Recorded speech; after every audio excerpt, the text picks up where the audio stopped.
If you want to connect Shopify to Zapier quickly and correctly, this video will walk you through the full setup step by step. By the end, you'll have Shopify connected to Zapier so you can start building automations, saving time, and connecting your store to the apps you use every day. If this tutorial helps, make sure to hit like and subscribe for more clear software guides like this one.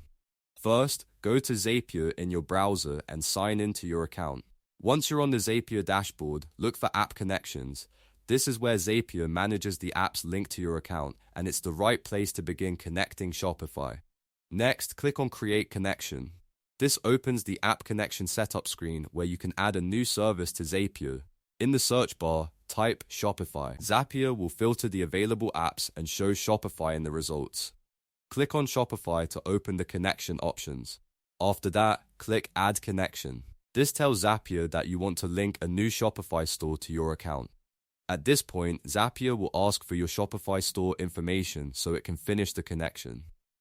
Now enter your store link. Make sure you copy the correct Shopify store URL, because this is what Zapier uses to identify the store you want to connect.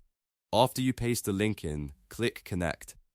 Zapier will then begin the authorization process.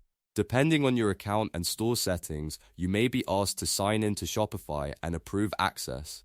This is a normal part of the setup, and it allows Zapier to communicate with your store securely. Once the authorization is complete, Zapier will confirm that your Shopify connection is active. That means your store is now ready to use inside Zapier workflows, also called Zaps. You can now create automations that trigger from Shopify events like new orders, new customers, or updated products, and send that data to other tools automatically. If you're using Shopify with Zapier for the first time, it's a good idea to double-check that the correct store is connected before moving on. That helps avoid automation issues later, especially if you manage more than one store. And that's it, you've successfully connected Shopify to Zapier. From here, you can build powerful automations that reduce manual work and keep your store operations moving faster. If you found this helpful, please give the video a like, subscribe to the channel, and turn on notifications so you don't miss the next tutorial. Thanks for watching, and I'll see you in the next one.